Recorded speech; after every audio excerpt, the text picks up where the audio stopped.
I'm Kevin Davey with Heater Allen and Gold Dot Beer, and here is your craft beer and brewing tip of the week.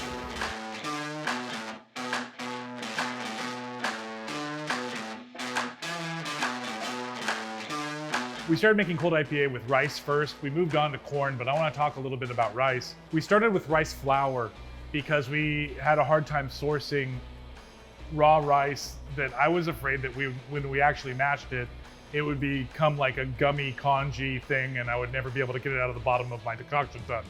So here's a couple elements that you need to do if you're going to use a raw rice product is mash it at a 4-to-1 or 5-to-1 ratio with water. Add about 10% of your total grist load, add it with the rice. Even though you're going to destroy some of those enzymes in that barley, I don't exactly know why, but a certain amount of barley in the rice decoction does help fluidity of the rice. So mash it, you want to bring it up to gelatinization rest, and if you can, boil it. Boiling it works too, but you want to make sure that you bring it up to gelatinization rest, and then you can mash in the rest of your barley and water on top of it.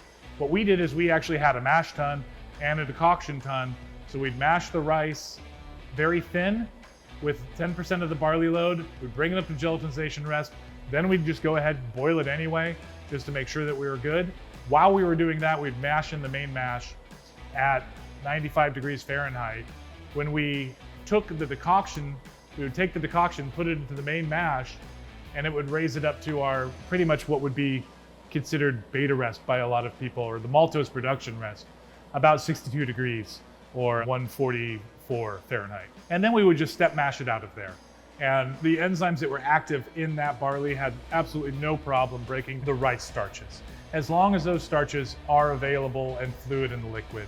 One of the most important parameters whenever you're doing these things is to get a little jar of iodine and take samples and see what black looks like when you put the iodine there, starch positive, and slowly watch it break down. It will, especially if you're using an American barley, because American barleys are what we call hot barleys.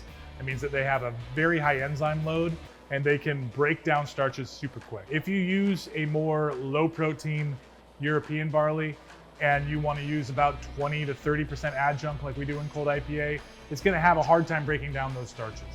So keep that in mind. I would suggest not using adjunct at all if you're going to go that route, but this is a very American beer. I would suggest using American malt. Syrups usually come in like the consistency of honey. We tried to do a couple with syrups. You just pretty much take a big kiddie swimming pool full of hot liquor and stick the bucket in there and try to get it out without scorching the bottom of your kettle. So we'd add it in pieces. Syrups are acceptable, but what we found is that it lacked a certain amount of the flavor and nuance of using a whole grain. I highly suggest, if you can, use a whole grain, because whole grains are going to add not just starch, they're going to add a certain level of other intangibles that I just can't. I don't know if I've done enough scientific research on telling you exactly what it is. There's mouthfeel. I love the way rice lagers taste from their mouthfeel themselves. I don't think it's possible in just a straight syrup version. But you have a lot of throughput in syrup, and so there are advantages.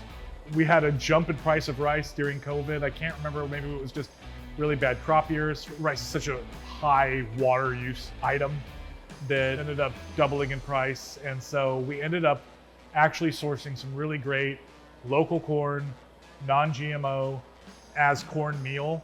And we started using that, and we found that we actually really like corn and cold IPA as well.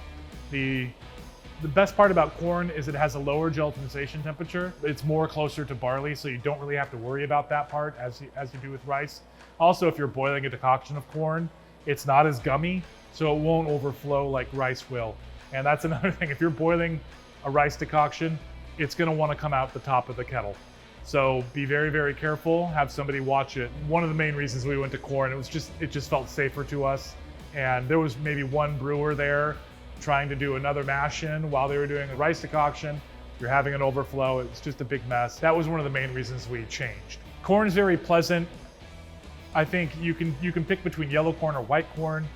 I would pick a non-GMO corn. It does increase the price a little bit, that you can get in bags. It's very easy to use. It looks like polenta. If you have a regular mash tun, I would just mash it like you would with water, bring it up to gelatinization rest, mash barley right on top of it. The barley should be able to break down the corn, no problem. One of the big differences between rice and corn is that even corn you will see in your spent grain, you'll see the bits and ends of the corn meal. With rice, it's almost, one of the advantages of rice, it's almost completely soluble. One of the things that we found was really interesting is that if you do incorporate rice as one of your adjuncts, is that it takes up very little space. The bags don't seem as big. They're actually pretty dense, and then it's almost gone. So from an engineering standpoint, rice is a little superior in that regard, which is great. If I had my pick between the two, I would still use rice. It became a kind of a process and cost element. We couldn't use rice at the level that we needed to use it and still make the price point of the beer low enough, because it ends up being a very expensive beer, especially with all the hops that we put in. I would argue that cold IPA should have a high level of bitterness and should have a level of pine and citrus. Keep it kind of classic. If everybody wants to go somewhere else with it and make it this tropical thing, hey, you know what? Whatever, that's where it ended up. If that's where the palates of the people want that beer to go, let's go with it. To learn more about brewing cold IPA, click the link below.